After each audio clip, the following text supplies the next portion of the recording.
Hello everyone, Contomanist here, and welcome to my new series called The Character Highlight Reels.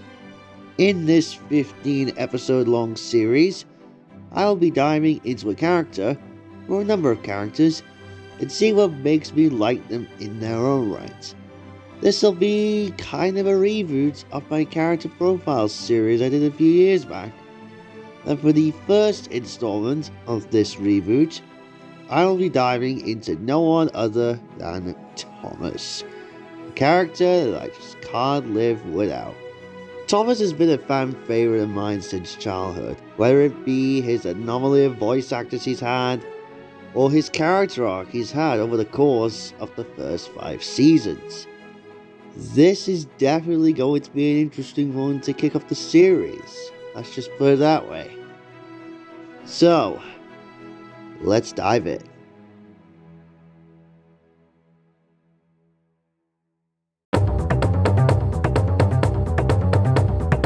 For this review series, I'll be taking a look at the characters' personalities, their good, and maybe bad episodes of anything. Boy oh boy, that's going to be a topic when I come at Maggie. But for the movie characters, I'm going to be talking about their standout moments in their movies. But let's just start from scratch.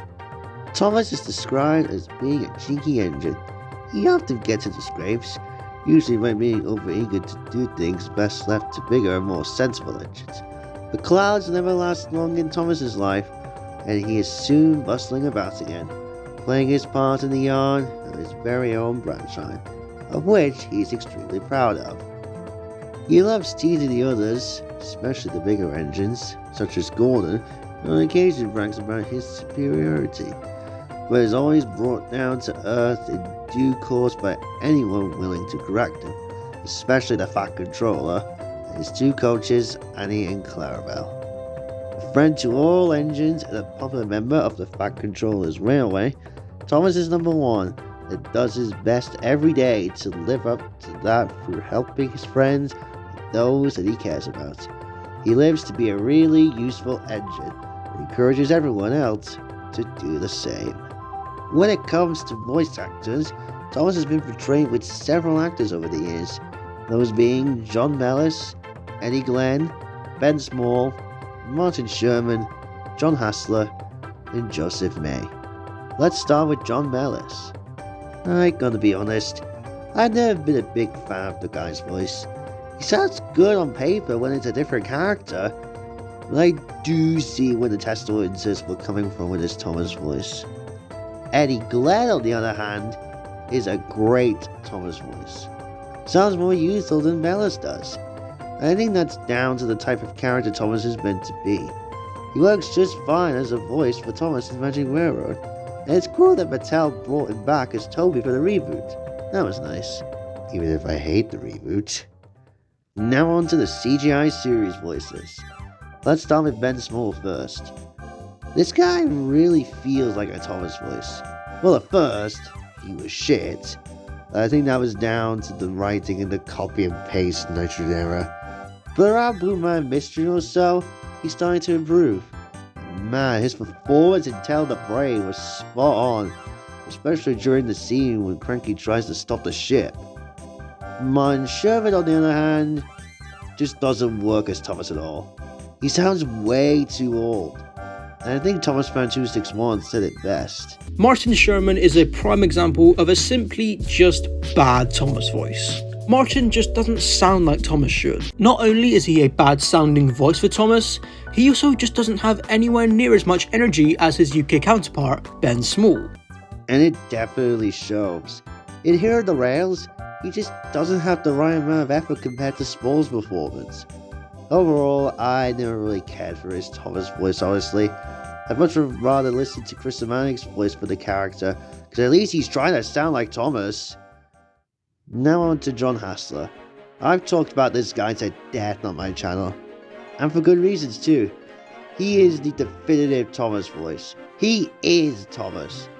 He makes him sound like a youthful engine, like how Eddie Glenn did. Even when the Big World Big Adventures era hit, you can tell Hassler still loved doing the role as Thomas. Easily, hands down, the best Thomas voice. And finally, Joseph May. He's fine. He's a decent sounding Thomas voice. Though around Big World-ish, you could tell he was starting to get bored, especially in season 24.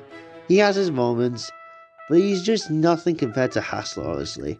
But not terrible. At least he's better than Sherman's voice, that's for sure.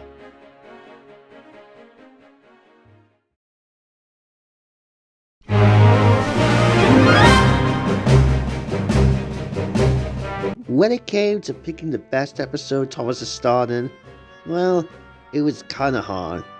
I think I found the MVP. Trust Thomas. It's no secret that season 3 is my favorite season of the entire show.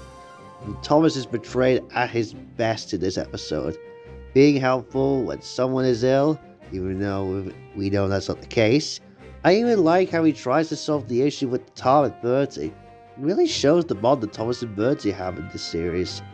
I also quite liked his roles in both The Great Discovery and Sodor's Legend of the Lost Treasure, seeing that more cheeky side of him we saw in the early seasons. That prickly side of Thomas is full display in those movies, and I love his brave side of Lost Treasure when he tries to stop Sailor John. It really feels true to him. And here comes my hot take of the day. I really liked his role in Big World Big Adventures. Sure, it's kind of weird that he thinks he can do everything by himself, but it's his interactions with Nia that really sells it for me.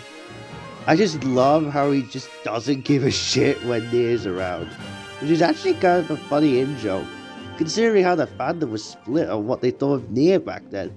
You know, when she replaced Edward on the Steam team. I kinda dig this portrayal of Thomas in Big World. Oh, and did I forget to mention that Bravo is my favorite Thomas movie? No? Okay. As for my least favorite portrayal of Thomas, well, we have a couple contenders. But I think my vote is going to the obvious pick. Wonky Whistle. Thomas is just so brain dead and deaf in that episode. The awful noise of the Wonky Whistle doesn't even help either. Easily Thomas at his worst. Thomas's frosty friend and Saved You are also up there with some of the worst of how Thomas was handled, especially the latter, considering how much I hate season 12.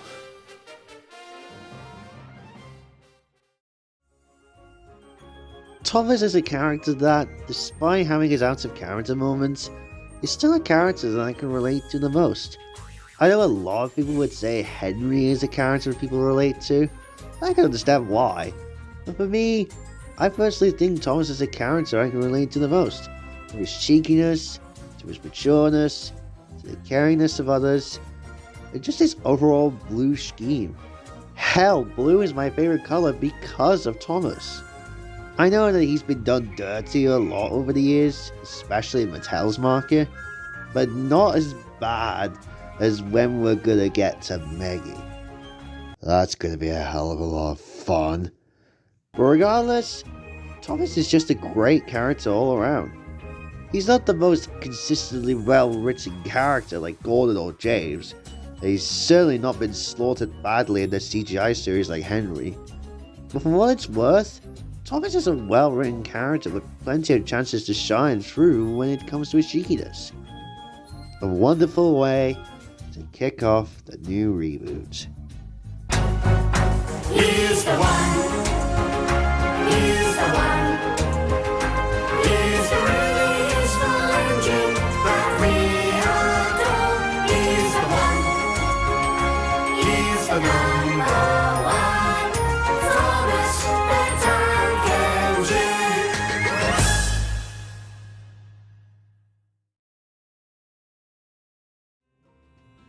And that is my in-depth look at Thomas, the character that, as I said, cannot live without for the life of me. The next character we'll be looking at is Pingu. I don't think that it'll just be as hard as Thomas, but it's interesting because he's one of the few characters that I've covered in my original character profile series back in 2022. One of the few other familiar faces that you probably saw in the intro. That's all for this episode, folks. If you enjoyed this video, click the like button and subscribe.